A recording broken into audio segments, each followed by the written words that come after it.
Saudações, meus queridos alunos, espero que esteja tudo bem com vocês.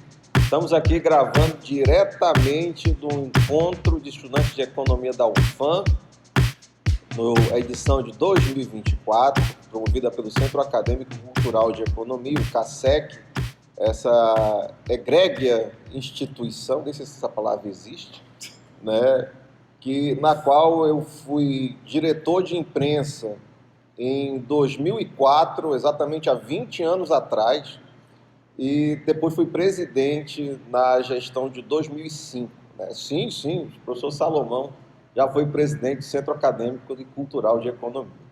Há milhares de anos. O professor Anderson foi diretor cultural, né? Foi diretor cultural na época também. Então, estamos aqui reunidos para mais um episódio do Tapiocast, nosso podcast de economia da Universidade Federal do Amazonas. E hoje, agora sim, né?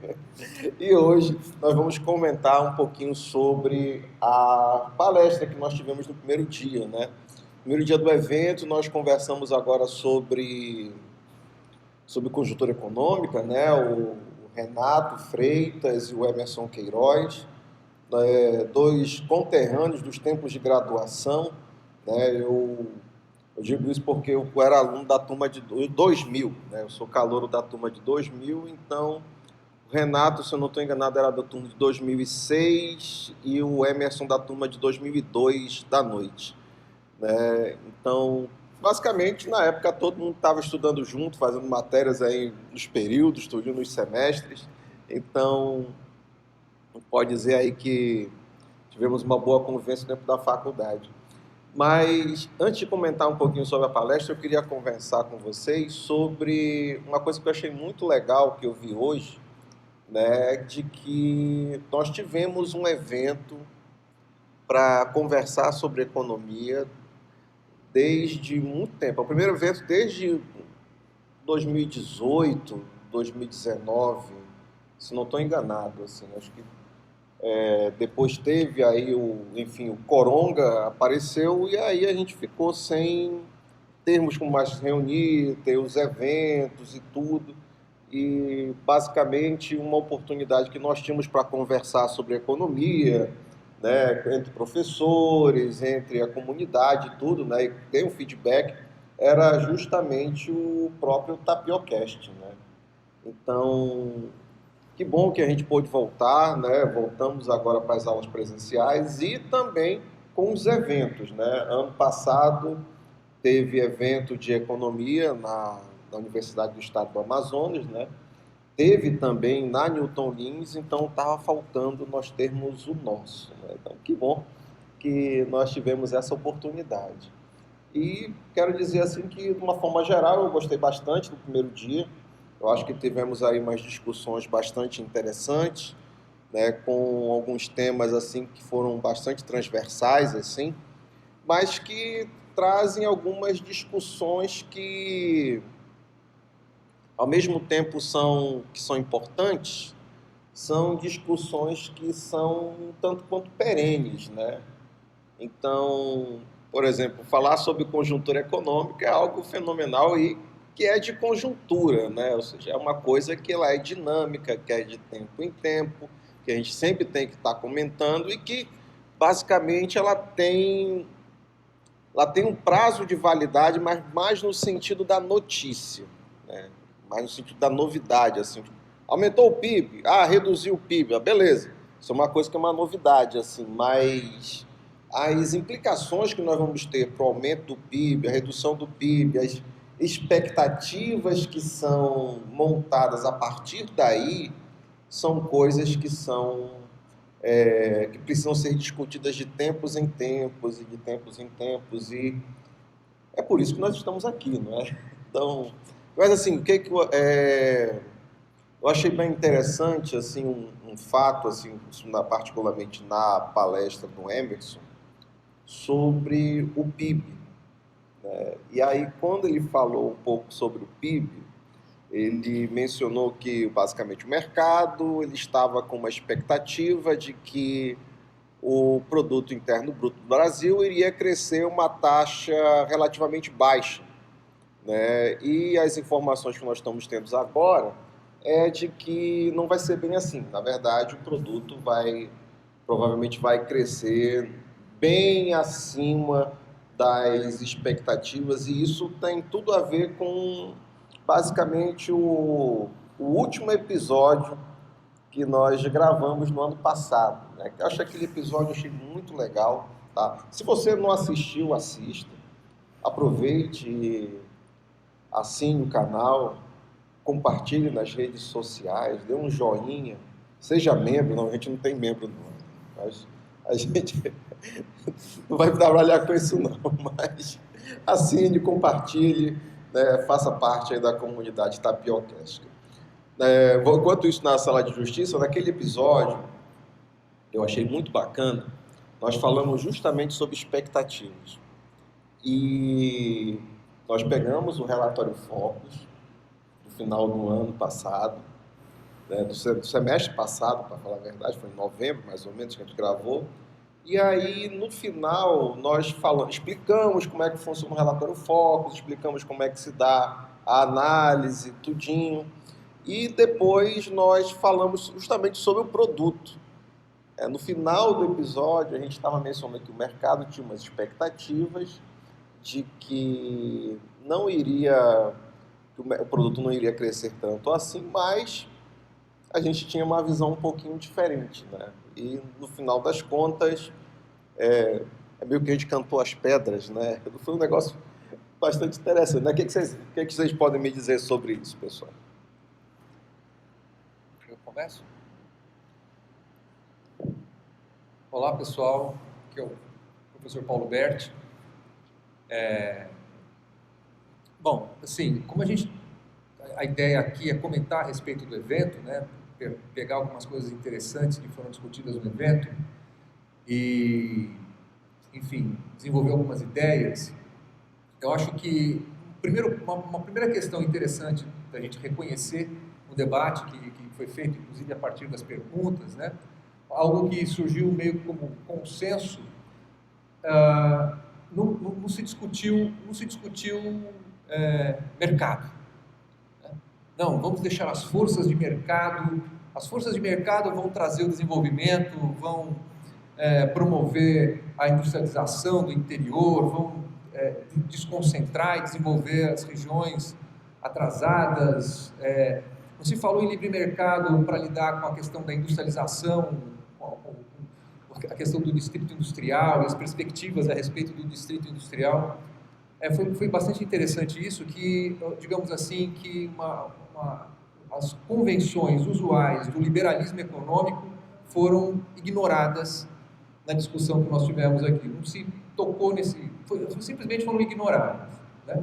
Eu achei isso bastante interessante, né? Um outro aspecto que foi bastante interessante se concentrou muito em discussão de política pública, de política econômica e política pública, do governo, do Estado. O Estado em promover política pública e enfim, promover as mudanças necessárias para o desenvolvimento econômico local, regional, né? E se falava, quando se falava nesse sentido, quer dizer, não se discutiu as dificuldades de coordenação via mercado, porque a coordenação via mercado, como pressuposto, foi que ela não ia funcionar mesmo, mas se discutia as dificuldades de coordenação econômica do Estado e do governo. Todo o debate, toda a discussão girou em torno disso, quer dizer, quais são as dificuldades. E é interessante, né, porque dos incentivos do governo, será que se os incentivos do governo estavam funcionando, eles estavam funcionando ou não? Se o Fundo Norte, né? Se falava muito dos projetos, entrando mais num aspecto mais de política, né? Se os projetos que poderiam fazer o uso dos fundos, eles não vinham sendo apresentados. Se discutiu isso várias vezes, foram dados vários exemplos nesse sentido, né? Por que os empresários, por que os grupos empresariais não se adiantam e não elaboram os seus projetos para fazer o uso de uma grande quantidade, de uma enorme quantidade de recursos disponíveis, que ficam lá. o quanto desses recursos são contingenciados e o quanto desses recursos simplesmente não são aproveitados é uma questão bastante interessante, né? E aí, quer dizer, a gente cai num outro aspecto da questão. Se a coordenação via mercado, ela é uma coordenação questionável para a nossa realidade aqui, né? Na nossa realidade numa região atrasada, retardatária, que precisa de investimento público, que precisa de uma coordenação pública, com todo, ficou faltando um questionamento, uma reflexão sobre qual é o papel, então, dos grupos econômicos, ou supostamente, digamos assim, de uma maneira, nós chamamos de elite econômica, né? De elite, né? O Parato, eu gosto muito de dizer que a gente não tem uma elite econômica, a gente tem endinheirados e ricoides, né? São ricoides, são gente que tem dinheiro, e que faz uso de maneira oportunista das condições econômicas que são apresentadas.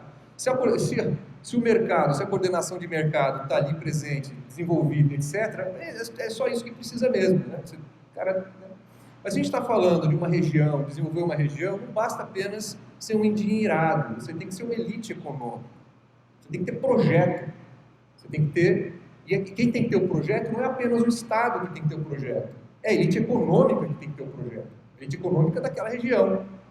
Eu acho que é interessante aqui, vou fazer uma comparação aqui, vamos fazer uma comparação aqui, vamos pensar no Roberto Simonsen, tá? Roberto Simonsen. Quem é Roberto Simonsen? Roberto Simonsen, ele é um dos grandes historiadores econômicos que nós temos, né?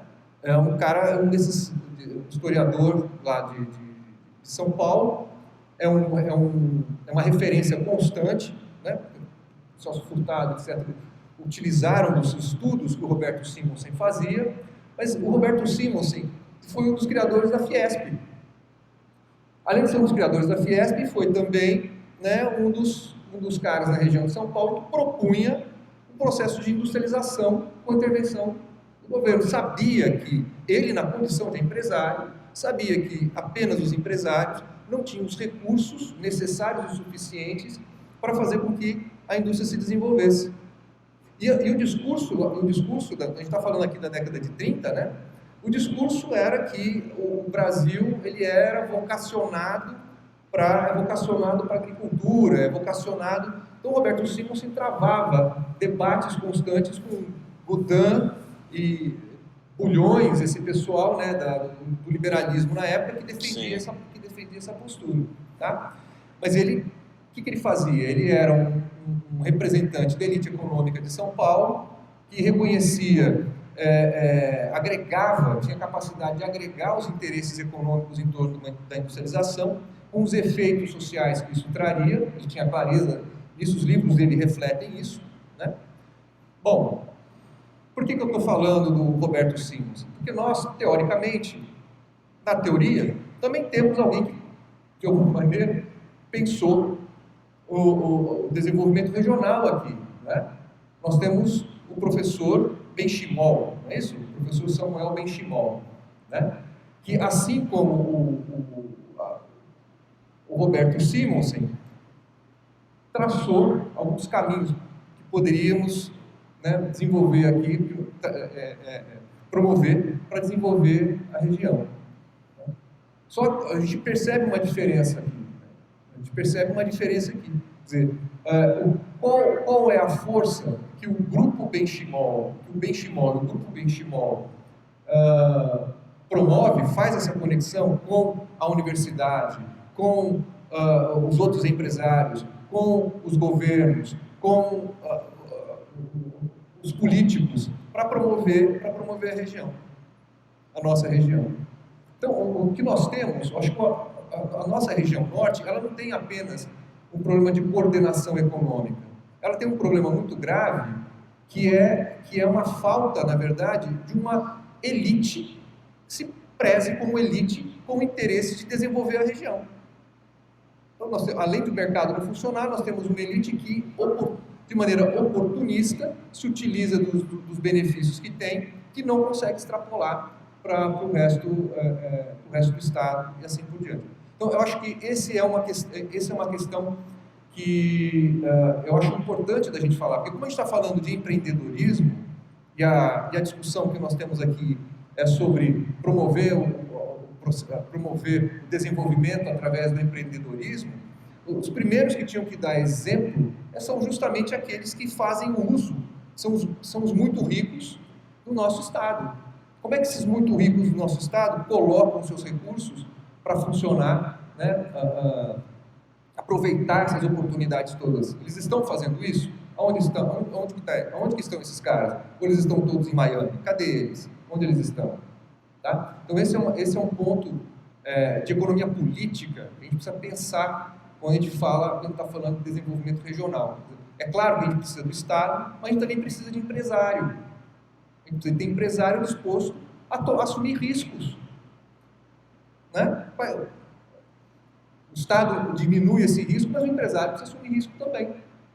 Então essa é uma questão que eu acho importante de colocar, que passou meio à margem, para além das questões conjunturais, porque como os colegas já estão dizendo aqui, eles falaram, isso é uma questão que permanece há 20 anos, quer dizer, parece que não muda, entra governo, sai governo, tudo fica igual. Tudo fica igual porque o Estado ainda não conseguiu, a região norte como um todo, ainda não conseguiu desenvolver uma elite desse tipo.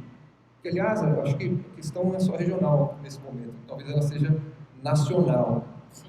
Tá? Mas aí a gente fala de novo mais depois.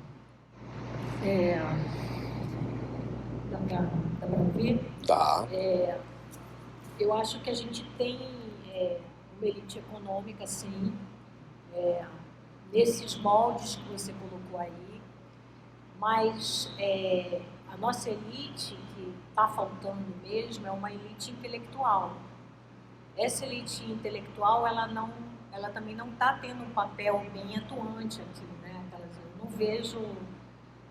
a gente vê hoje muito as organizações internacionais, sem fins lucrativos, discutindo questões de meio ambiente, questões climáticas. A gente vê muito o papel da sociedade civil discutindo essas situações. Mas aí olha para a universidade mas quem é a pessoa que está... quem é o teórico na sociologia, na economia, na ciência política, no direito, que está discutindo essas questões também, não só com a sociedade, mas dentro das universidades. Né? Então, entendeu? Vamos fazer um meia-culpa aqui também, porque eu vejo que a gente também falta uma autocrítica nossa também. A gente discute muito pouco isso entre nós e discutimos muito menos ainda com os nossos discentes, né? Não digo você em especial, Salomão, eu, porque com certeza isso não cabe aqui aos três aqui, porque os três aqui só fazem discutir esse tipo de situação. Quem é nossos alunos sabe que a gente discute isso, conversa e ela, né? Estou sempre me questionando, estou sempre questionando a situação, a conjuntura. Sou uma pessoa muito inconformada, então eu estou sempre, né? E o Paulo idem, o Salomão idem, mas assim, nós em termos corpo docente, como instituição, como intelectuais, né? De uma instituição federal, eu vejo muito pouca discussão. A gente vê muita pouca discussão, por exemplo, sobre essas mudanças que estão ocorrendo, que vão ocorrer no modelo Zona Franca de Manaus, com essa perspectiva de reforma tributária, com essa perspectiva de ter um fundo de desenvolvimento. Quer dizer, a gente não vê muito essas discussões, né? Vamos fazer uma meia-culpa aqui. A gente não tem muito essa discussão. Então, quando você não tem muito essa discussão, a sociedade também não se pergunta muito, né? Porque não apenas ter essa questão do empreendedor, da elite empresarial, mas a elite intelectual, que é o cara que vai pensar também, né, o modelo teórico que o empresário vai, né, realizar. vai operacionalizar junto com outro capital, que é o capital público, né? Então, a gente está falando aí de o capital intelectual, o capital empresarial e o capital público. Esses três capitais, eles têm que estar atuando conjuntamente. O que a gente olha no viés público? A gente não está vendo discussão nenhuma. A gente acabou de ver aqui o Renato mostrando um trabalho excelente em que ele realizou lá dentro da Suframa, que é a construção de cenários, né? Cenários através de um instrumental econômico chamado Matriz de Insumo-Produto, fazendo prospecções, né? Olha, eu preciso ter tanto de crescimento econômico por ano para reduzir, né, a pobreza em tantos mil pessoas, em tantos %. Olha, nós fizemos um projeto e tal, e aí a gente entregou, né, lá para a pessoa que estava no comando ali da organização, mas aí mudou o governo, e aí, né, a outra pessoa já achou que não é tão mais importante aquele projeto, que é um projeto para 30, 40, 50 anos, pensou 6 áreas, como ele falou, né? Parece que foram 6 áreas que ele discutiu, né? Aonde nós vamos estar, o que a gente precisa, o que nós precisamos organizar, melhorar, aperfeiçoar, formar, produzir, para que a gente chegue em 2073, tenhamos, né, um Estado que vai conseguir andar com as suas próprias pernas, sem ter que ter subsídio disso, subsídio daquilo, quer dizer, tá entendendo? Então, você falou dessa questão do capital empresarial, sim, não é que a gente vai voltar lá para os anos 30 novamente. Quem foi que forma o país? É o capital, é o empresário, o capital empresarial, o capital público, e quem formou também foi o capital estrangeiro, que também é um capital que a gente também não vai poder abrir mão de pensar e falar sobre ele, ainda mais nós aqui no polo industrial, que somos totalmente dependentes desse capital estrangeiro. Quer dizer, a gente tem que conversar com ele, conversar com as tecnologias que vêm dele, né? Apreender essas tecnologias. Eu tenho muito receio de como que esse Estado, aquele cenário que o Renato colocou, mais cenários negativos, né? Do que cenários positivos, quer dizer, o que vai garantir para a gente, enquanto Estado, enquanto população aqui amazonense, manauara, anacapurense, sei lá como é que fala, anacapurense? Eu acho. Taquatiarense, sei lá.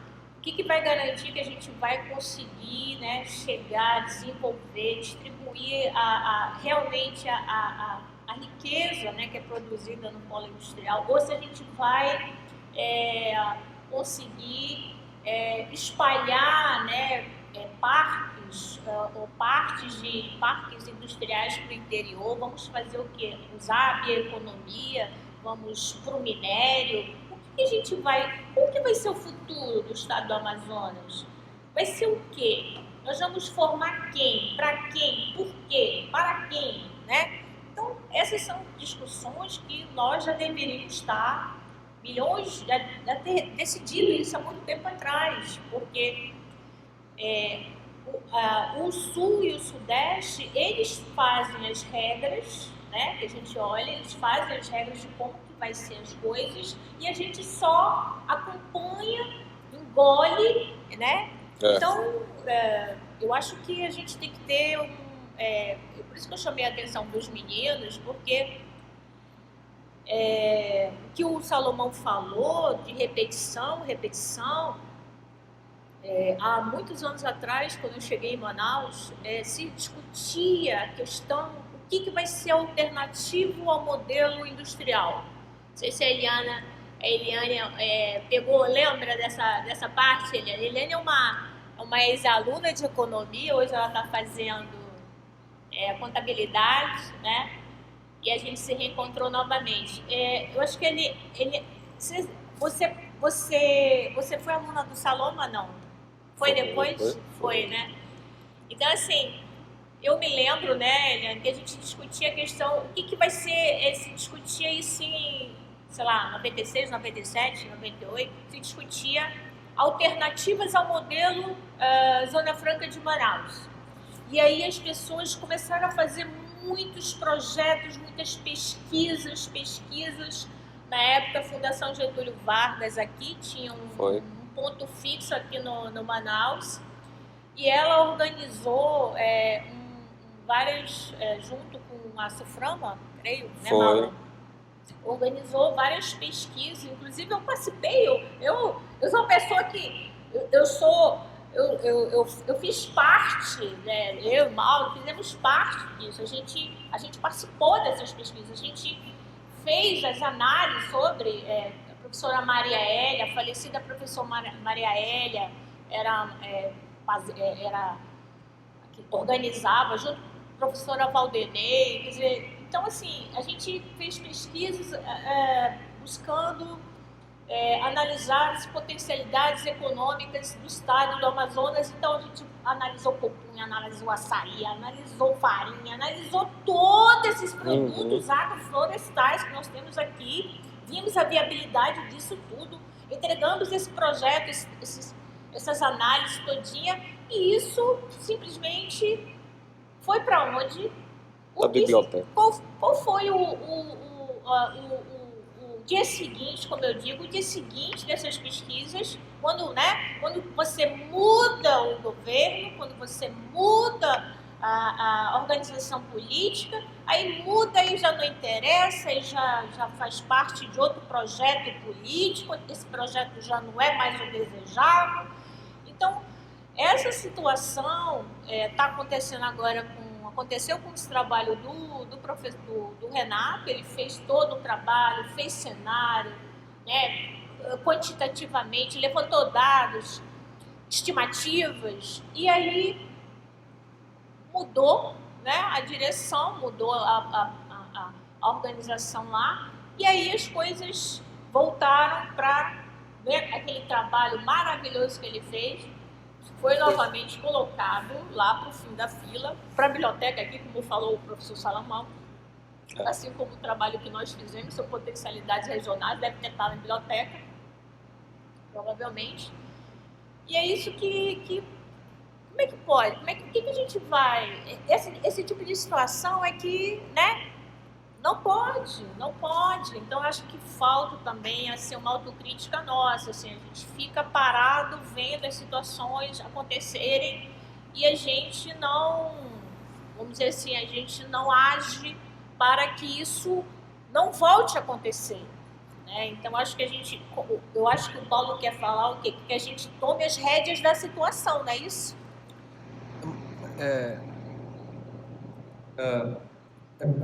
Mais ou menos. Porque vejam só. Denise, você argumentou que a universidade podia fazer mais, que a universidade nós podíamos refletir mais, mas algo muito interessante aconteceu na sua fala. O que aconteceu? A sua fala, ela demonstra que, na verdade, a universidade pensa muito, a universidade oferece muito, faz muitos trabalhos, oferece muitos projetos, oferece muitos argumentos para promover o desenvolvimento regional, com vários produtos, que a universidade e os professores aqui da casa estão constantemente pensando os problemas regionais, os problemas de desenvolvimento. Você me disse que há muito tempo atrás já estava se pensando uma alternativa ao modelo da Zona Franca. Então, se nós pensamos, então na verdade não é bem assim. Não faltam intelectuais competentes e capazes de pensar, e a universidade vem fazendo isso. O que acontece é, se um governo muda para o outro, aí por isso que eu estou falando, a gente precisa pensar a questão de economia política. Quer dizer, quando um governo muda para o outro, é porque não se construiu politicamente um consenso a respeito do que se fazer, de como fazer. Porque eu insisto nessa tese, né? Não sei se ele é válido, a gente pode discutir, né? Assim, mas eu insisto nessa tese, manter as coisas como elas estão, é porque aqueles que ganham dinheiro com o Amazonas, com a economia do estado do Amazonas e região, ele ganha dinheiro da maneira como as coisas estão agora. E que não há, da perspectiva dessas pessoas, nenhum interesse de criar raízes regionais para plantar uma alternativa ao que eles já estão ganhando hoje, a maneira como eles já estão ganhando hoje. É isso, mais ou menos por aí. E aí, uma uma ideia para se pensar, já que a gente pode tomar os exemplos chineses, os exemplos que estão sendo bem-sucedidos em outros lugares, retomar, já foi inclusive questionado aqui, né, retomar a ideia de empresa pública. Retomar a ideia de empresa pública, de empresa pública, sim, tipo, estou falando né, tem a Embraer, tem a Petrobras, tem que retomar a ideia de empresa pública voltada o Estado colocando recursos e agregando os empresários, porque daí o empresário acorda para cuspir. Está ali dormindo, ganhando dinheiro do jeito que ele está rico do jeito que ele está, viaja para Miami todo dia, tem uma casa de 5 milhões aqui, tem outra casa de 5 milhões acolá. Né? Ele não tem interesse em pegar esses 25 milhões que ele tem e fazer um outro tipo de empreendimento. Ele não tem vontade de fazer isso. Então, o Estado monta uma empresa pública, a empresa pública do açaí. A empresa pública para fazer com que essas coisas, para processar o açaí lá na frente, tirar esses intermediários todos que estão ganhando dinheiro do jeito que está por aí e promover os desenvolvimentos tecnológicos necessários em parceria com a universidade. Porque a universidade está fazendo essas pesquisas. A universidade faz pesquisa de avanços tecnológicos, etc. Só que a tecnologia fica lá na prateleira, ninguém pega. Não pega, até que alguém lá fora, né? O cara leva o açaí, como foi falado aqui na mesa antes, né? O cara pega o açaí, leva o açaí embora para São Paulo, leva o açaí embora, sei lá, para onde, do mesmo jeito que já fez com a seringa, aí processa tudo, faz o negócio funcionar e tudo mais, e ganha dinheiro, e o Estado... eu acho que a gente, por isso que essa discussão sobre empreendedorismo, voltando ao tema, essa discussão sobre empreendedorismo, ela passa pelo ethos, digamos assim, né? Pelo ethos da elite. A elite é empreendedora? A elite econômica, ela é empreendedora? A elite econômica aqui? Onde é que está esse ethos dessa elite empreendedora? Quando a gente pega... Isso é uma visão de como fazer as coisas funcionarem. Precisa de dar exemplos. A gente precisa de ter exemplos de empreendedorismo regional, bem sucedido, que cresceu, ficou grande. A Microsoft da Amazônia, ou qualquer coisa do gênero desse tipo. Eu sou extremamente cético com relação a isso. Muito, muito, muito cético mesmo com relação a isso. A nossa Microsoft da Amazônia não virá dos empresários, ela virá do Estado.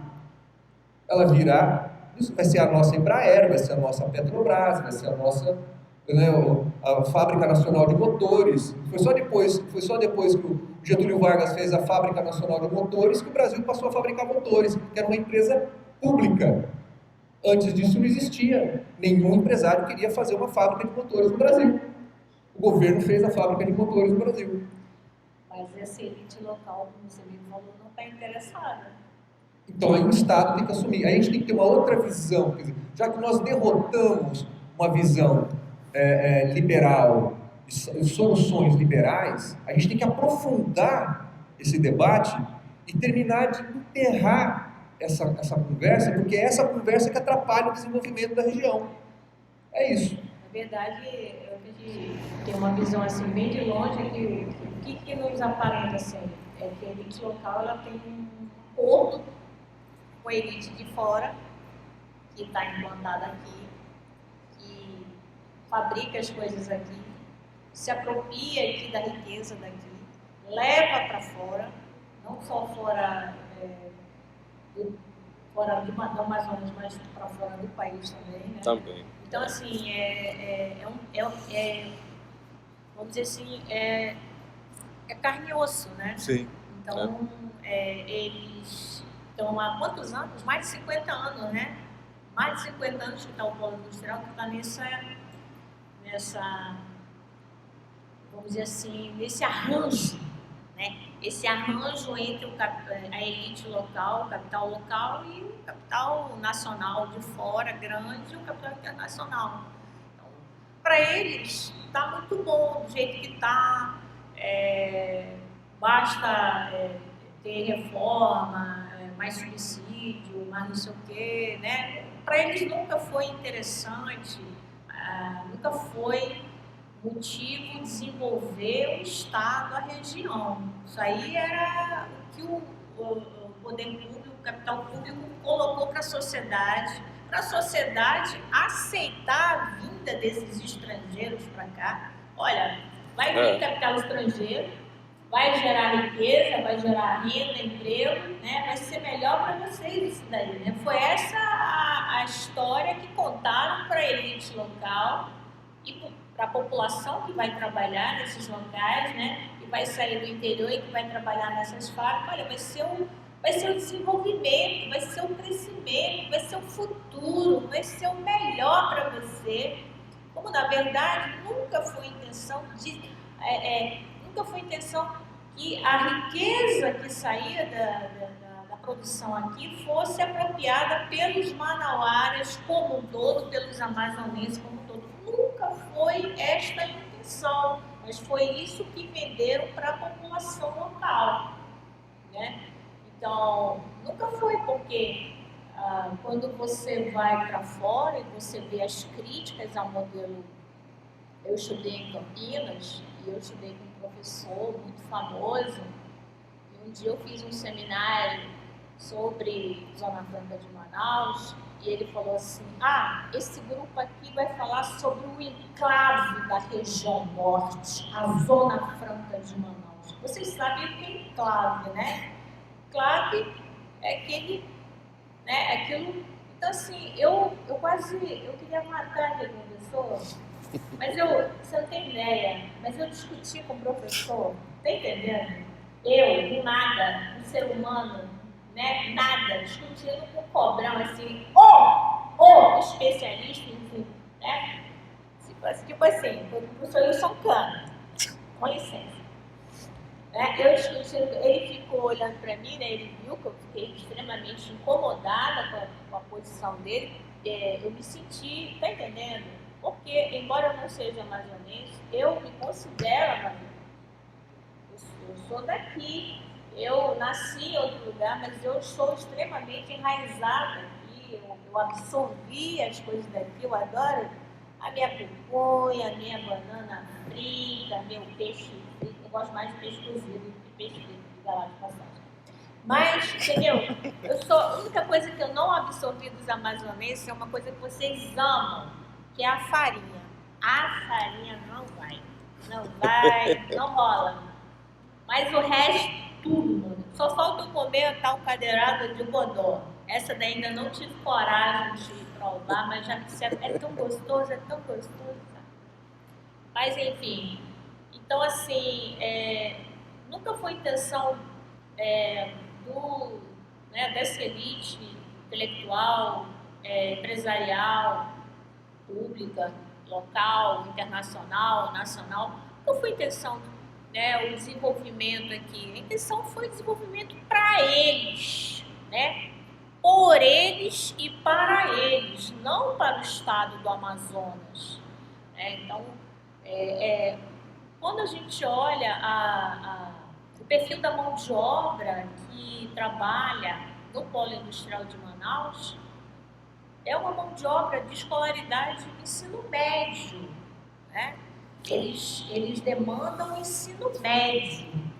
Aí você vê, quando tem um cargo de gerência elevada, eles buscam diretamente lá da Coreia, do Japão, do inferno, e trazem para cá, né? Então, assim, ainda tem isso, a gente ainda tem que engolir, conversar com uma pessoa de outra língua, né? Ouvir ele mandar na gente em outra língua, Quer dizer, Uhum.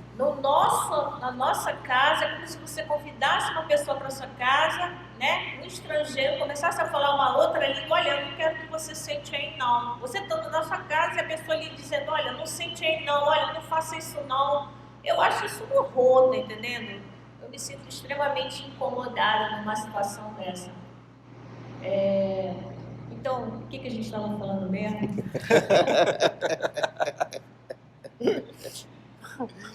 Então, realmente, assim, é uma situação, eu diria, assim, né? Eu me lembro que eu estudei sobre ecoparques industriais, né? Isso 10, não, foi 2013. 10 anos. Pouco mais de 10 anos atrás, está fazendo 11 anos agora. Aí, o que foi o tipo de resultado que eu tive na época, né? É que uma coisa que acontecia nos Estados Unidos, nas experiências americanas, foi de que os ecoparques eles não conseguiam funcionar porque as empresas elas não gostavam de trabalhar em comunidade. É porque você pressupõe que para haver um ecoparque industrial você tem que ter compartilhamento, por exemplo, de resíduos. O resíduo de uma empresa pode virar insumo para outra, e isso vai reduzindo o desperdício, vai reduzindo a degradação ambiental e assim por diante, melhorando ali a eficiência produtiva e a eficácia alocativa. Mas a gente esbarrava muito nesse problema, ou seja, empresas acabam sendo rivais e essas empresas não necessariamente trabalham em comunidade. Esse foi um resultado que eu percebi muito, que eu percebi na época. Um outro resultado que eu percebi foi o de que, no caso, um outro resultado que eu percebi foi o caso chinês, né? Na China isso funcionava. O Ecopark de Tianjin, a TEDA, né, na China, ela tem empresa, tem Coca-Cola, tem Samsung, tem a GE, as grandes multinacionais trabalham lá e trabalham em comunidade.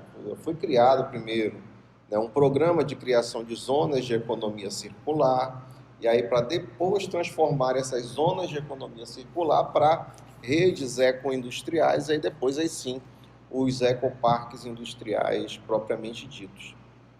Então, isso foi organizado e gerenciado por uma agência ambiental do Estado por um período de 20 anos.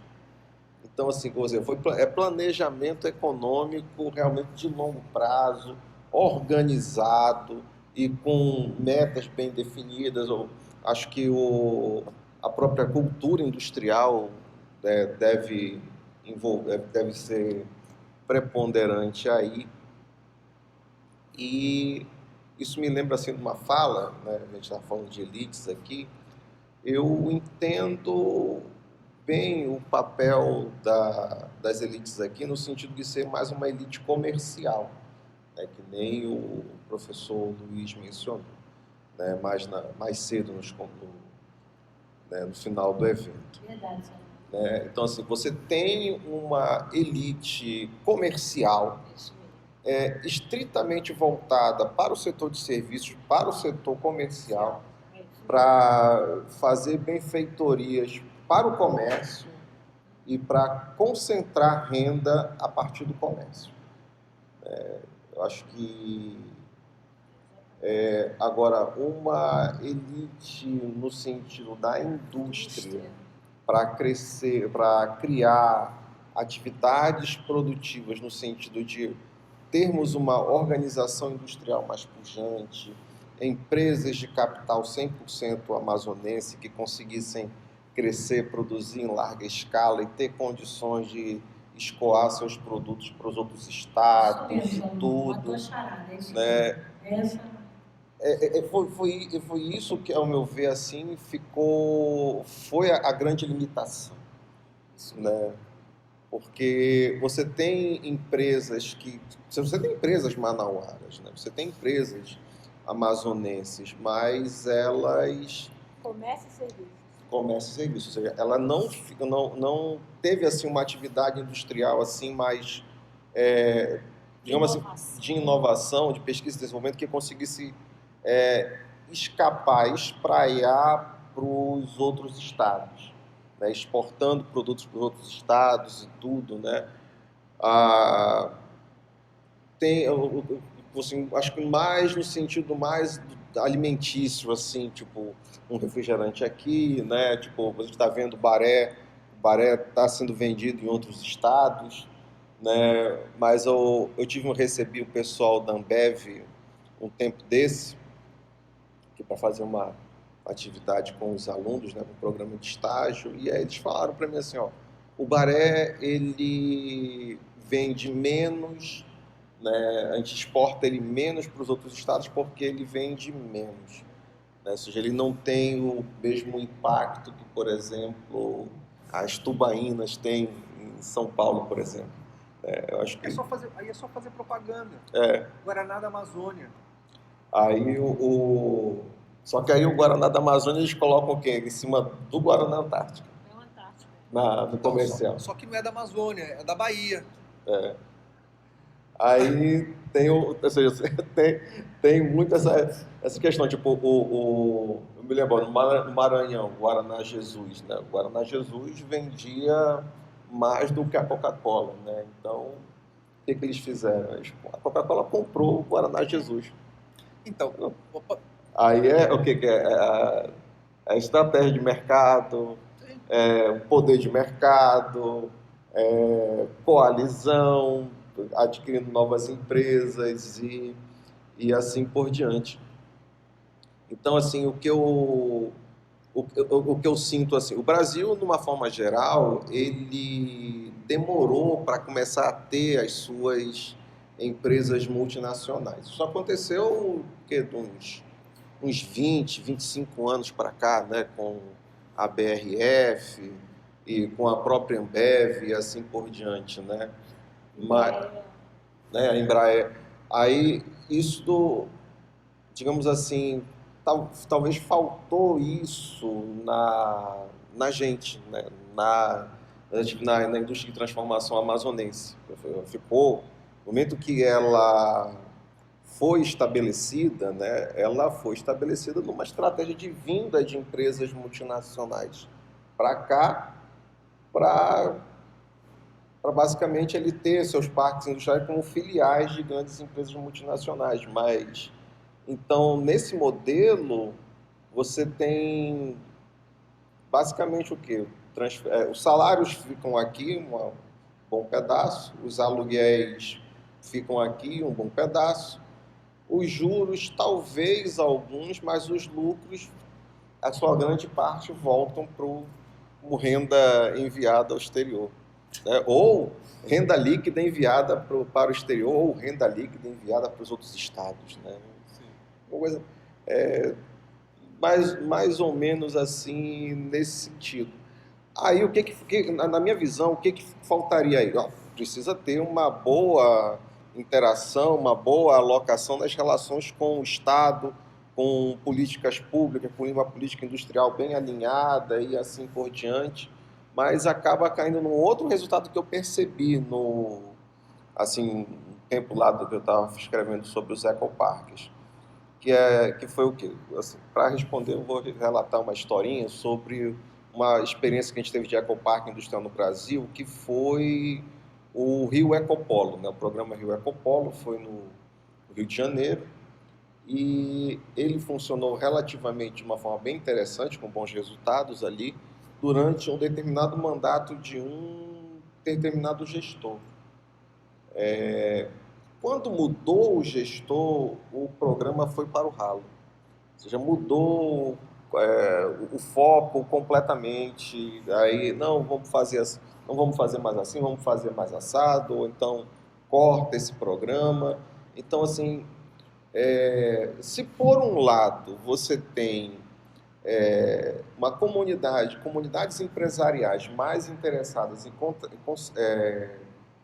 concentrar renda, por outro lado, a falta de políticas de continuidade em políticas públicas, em políticas industriais, elas acabam, de certa forma, gerando insegurança para o próprio empreendedor, para o próprio empresariado e tudo, mas... acaba justificando, a gente não investe aí porque mudou, né? Aí muda o gestor, muda toda a perspectiva, né? Os riscos mudam, né? Agora está mais arriscado, é aquilo que o Renato tinha falado. Né? Mas aí, de novo, é falta de coalizão política. É o empresário que não tem poder político. É o empresário que não consegue mobilizar os seus recursos, que não são apenas os recursos financeiros, mas é um recurso político. Eu achei muito interessante isso que o Salomão falou, quando ele explicou, coisa do professor Luiz Roberto falou, né? Quer dizer, nós temos uma elite comercial. Aí eu achei isso interessante, esse comentário, porque, de novo, eu gosto muito de trazer, falando da Unicamp, né? Então, quando a gente pensa sobre a própria industrialização do Brasil, onde ela aconteceu, que foi São Paulo, o eixo São Paulo, Rio de Janeiro, por ali.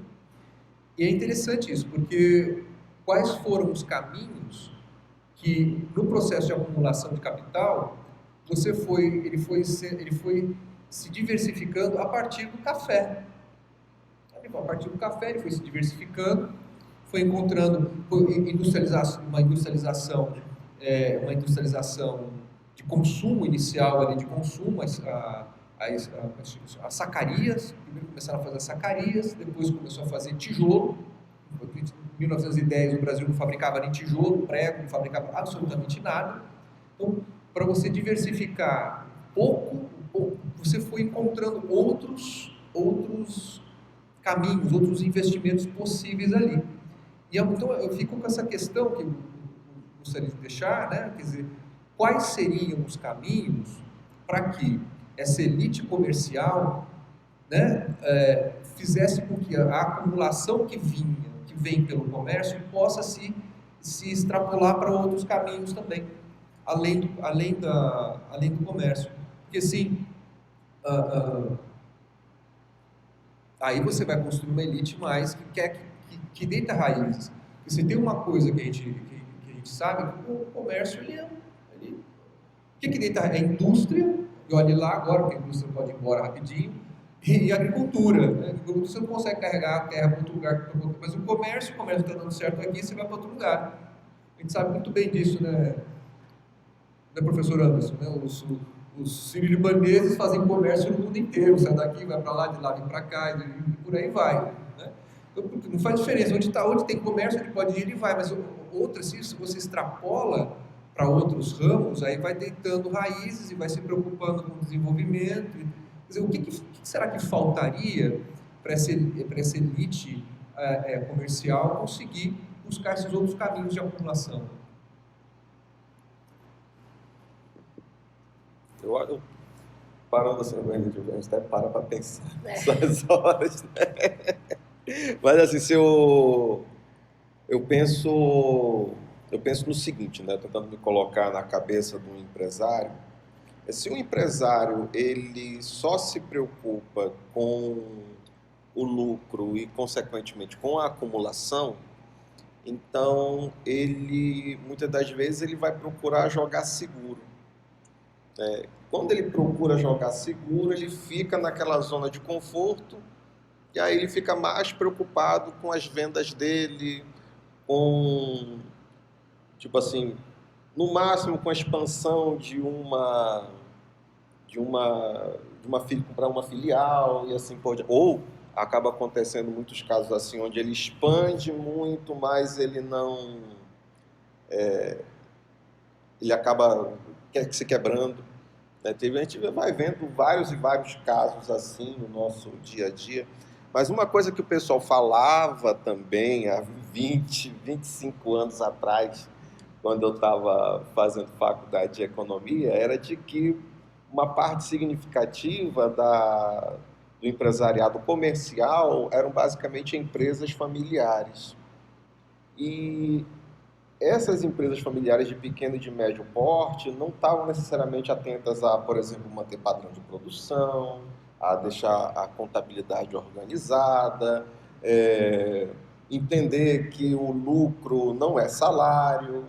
Então, isso meio que vai quebrando as pernas daqueles potenciais produtores que não têm formação técnica, ou, que nem diria, né, o professor Mourão, né, aquela capacidade empresarial, né, capacidade empresarial que eu entendo é o quê? Você está gerando lucro, você começa a investir ali na tua capacidade de produção, você tenta gerar economias de escala, você adquire, você expande para outros negócios, você vai diversificando, vai procurando ter influência, por exemplo, influência política. A gente não pode ser... Isso é uma coisa que eu falo para os alunos assim, a gente não pode ser inocente achando que o político que está lá no Congresso está lutando pelos ideais da comunidade. Não, muito pelo contrário, ele está lutando ali, ele é um representante de um empresariado, um grupo de empresários. Então, a própria discussão, a própria narrativa, né, a própria retórica de que o setor público é totalmente ineficiente, que mais eficiente é o setor privado, é uma grande furada. Porque a classe política, ela é representada pela classe empresarial. E isso causa pressões e movimentos no Estado. Mas talvez isso seja próprio reflexo das elites do agronegócio, por exemplo, né, de algumas elites empresariais, né, comerciais e assim por diante. Então, vai gerando seus canais de influência assim. E como como isso não se desenvolveu bem o suficiente, assim, acaba faltando um treinamento, uma capacitação técnica para que o pequeno produtor ali, o microempresário, tenha essa visão de longo prazo, de que ele pode expandir o negócio dele, que ele pode, por exemplo, comprar outras empresas, que ele precisa ter um consultor, que precisa ter um advogado, ter um contador ali, né? Se ele não tem isso, ou melhor dizendo, se ele não percebe que ele precisa ter isso, os arranjos produtivos eles acabam não sendo feitos.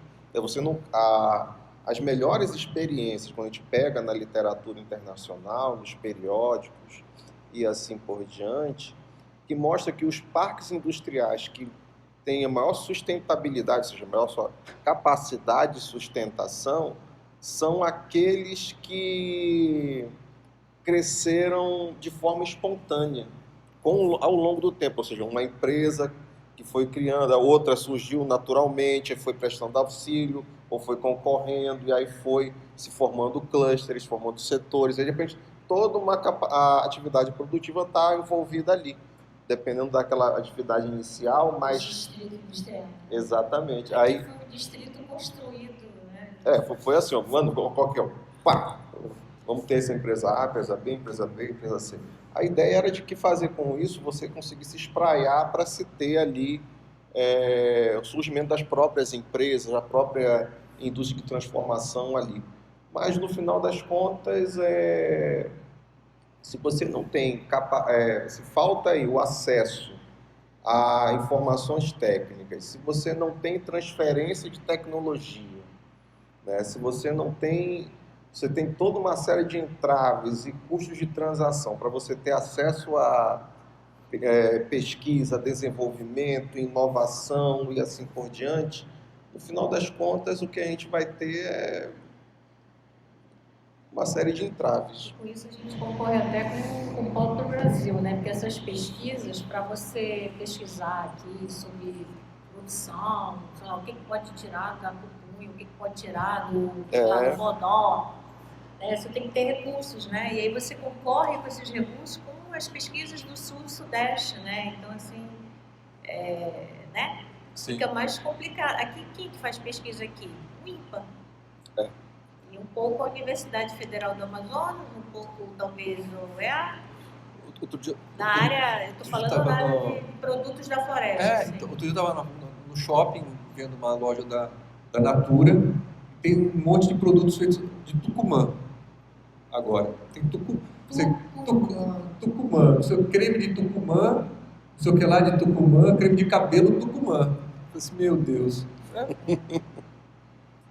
Pois é, eles perceberam a potencialidade aqui, né? Vieram, pegaram a tecnologia, tudo, mas o homem do interior continua vivendo da mesma forma que há 20, 30, 40 anos atrás, né? Vamos dar um exemplo aí de uma grande empresa de cosméticos, que a gente sabe qual é, né? E ela tem todos os projetos aí, com comunidades, tal, não sei o que mantém a comunidade lá no local. Eu fico me perguntando, né? Se eu fosse uma pessoa do interior, assim, né? Meu pai era do interior, meu pai é de Canutama, mas ele não ficou em Canutama. Ele veio para Manaus também, né, com a família, em busca de melhorias. Eu queria, assim, discutir com vocês um pouco essa questão da gente manter a população no interior com esses projetos, né, esses programas, esses projetos que respeita a biodiversidade, que não sei o quê, sabe? Eu fico pensando, nossa, bacana, tá mantendo a pessoa lá, aí a pessoa tem uma melhoria na casa, constrói lá uma fossa, um sistema de esgoto, a água chega lá na casa dela, a luz chega na casa dela. E eu fico me perguntando, mas será que a pessoa vai querer ficar a vida inteira ali mesmo, naquela situação, né? Será que um dia ela não vai precisar de uma cirurgia de coração, vai ter que vir para cá? Eu fico me perguntando assim, é bacana essas coisas da gente pensar assim, um projeto lá, as pessoas estão trabalhando no interior, ganhando renda, mas, sabe, eu fico me questionando assim, mas cadê o hospital? Né? Cadê a internet boa? Né? Essas famílias têm filhos, né? Querem educar, Será que o filho da pessoa lá, que trabalha com açaí, né? Ou com aquela fibra que tira lá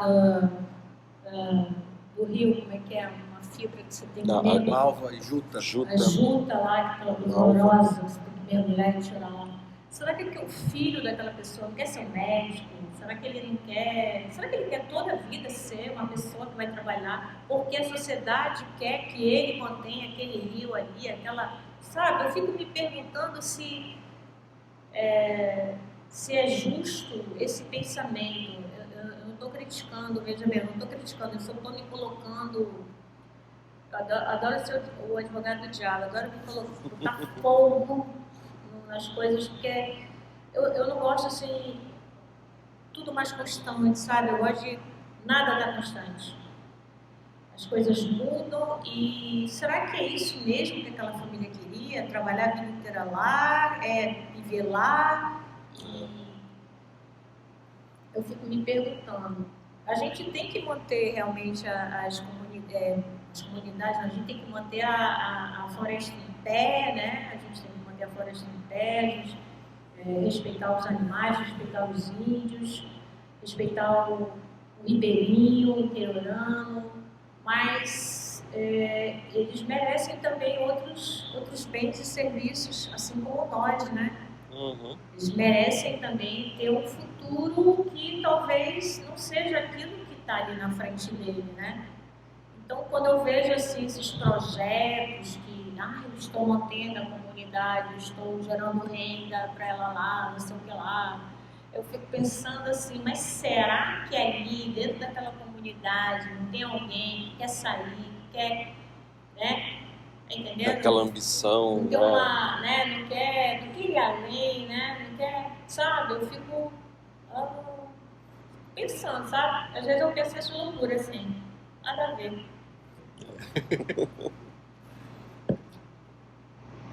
Pode falar. Pode falar. Você falou, eu me lembrei do... Ó, seu pai veio de Cantama, os meus pais vieram também do interior, né? Mamãe veio de Taquatiara, papai veio de Tabatinga. Então, Mais longe. é mais longe. Então, Perto do é, papai. é a, digamos assim, eu volto meio falar, perguntava isso na sala de aula, né? Olha, quem nasceu em Manaus? Aí a maioria levanta a mão, assim. Aí, aí poucas pessoas levantam a mão, assim, que não levantam a mão. Aí eu pergunto assim, os pais nasceram no interior? Aí a grande maioria levantava a mão. Isso, então, isso já mostrava assim que, por exemplo, na minha geração, os pais vieram do interior. Na geração dos nossos queridos alunos agora, né, são os avós que vieram do interior. Então é uma coisa assim que reflete muito isso, assim, porque você tem... Eu tive a oportunidade de viajar por algumas cidades do interior nos tempos do curso da Universidade do Estado do Amazonas, né, da UEA, na época que tinha o presencial mediado, né, para 15 municípios no interior. E o que eu fui percebendo assim, né, que os municípios que não tinham, por exemplo, uma universidade, ou uma ou do IFAM, ou da UFAM, ou da UEA, eles não tinham, eles tinham uma determinada característica. Os municípios que tinham a UFAM, perdão, a UEA, um polo da UEA, eles já eram relativamente diferentes desses outros municípios. E os municípios que tinham, por exemplo, UFAM, IFAM e UEA, aí a mentalidade assim, das pessoas, ou a reflexão que elas tinham, já era relativamente mais próxima do que a que nós temos na capital. Isso já mostrava, de certa forma, dava para a gente perceber e sentir ali o potencial transformador que a educação já tinha, que ela traz para a gente, ou pelo menos que ela proporciona, a reflexão que ela pode proporcionar para a gente. Então, eu penso muito assim, né? Eu, na sala de aula, por exemplo, eu gosto muito de fazer aula-exercício.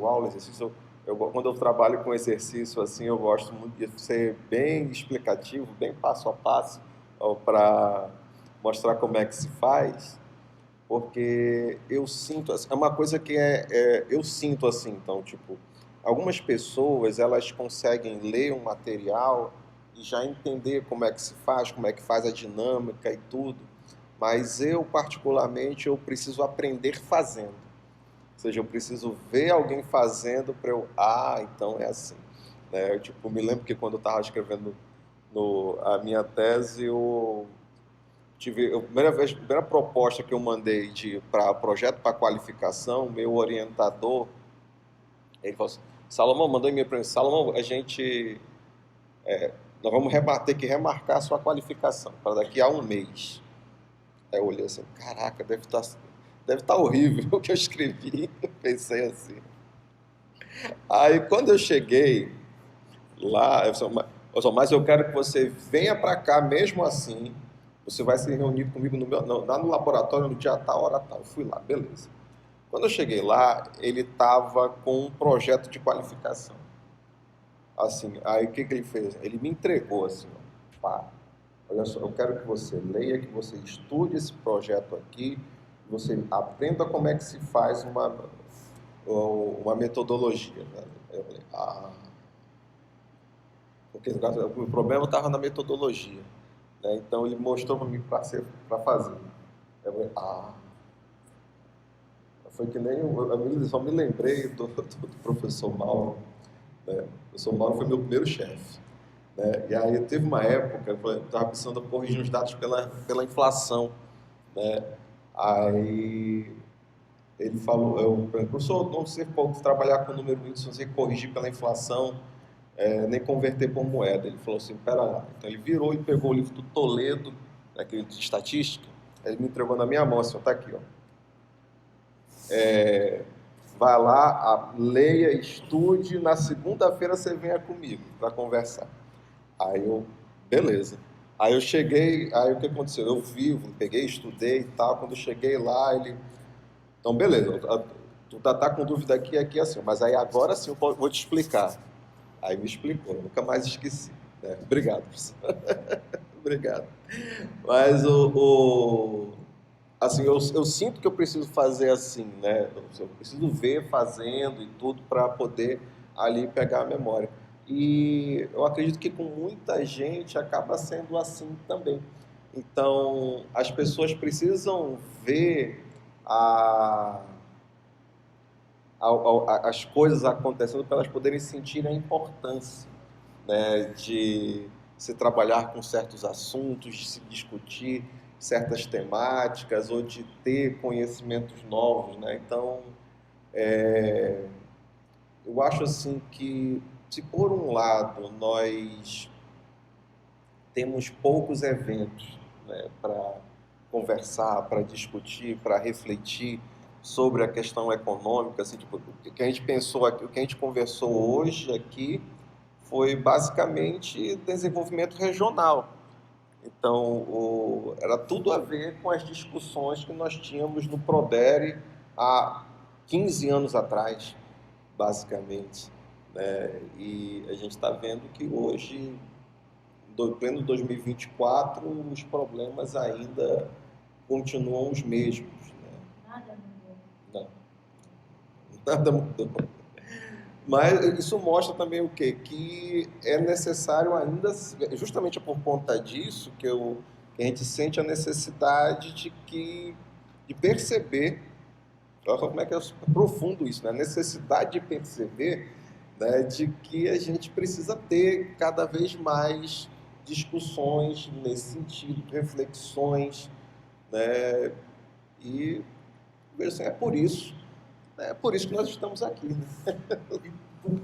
Por isso que a gente pode começar, já que uma coisa diferente, que vocês nunca pensaram, que a gente nunca pensou. Empresa pública. Começar a fazer política de desenvolvimento criando empresa pública. A empresa pública vai disputar o fundo. Ela apresenta o projeto, faz parceria com a universidade e disputa os recursos dos fundos. Aí os empresários vão ficar tudo com raiva e eles vão assumir a responsabilidade de entregar os projetos. Como assim? Uma empresa pública vai lá e faz... uma empresa pública vai lá e pega dinheiro do projeto?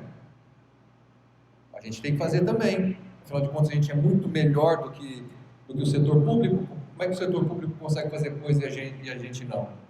Então, tem que começar a pensar em empresa... Ao invés de privatizar as empresas públicas, a gente tem que aumentar a quantidade de empresa pública para poder promover o desenvolvimento. Ao invés de privatizar a água, privatizar a energia, privatizar isso, privatizar aquilo. Não, vamos privatizar a Embratur, não, faz o contrário.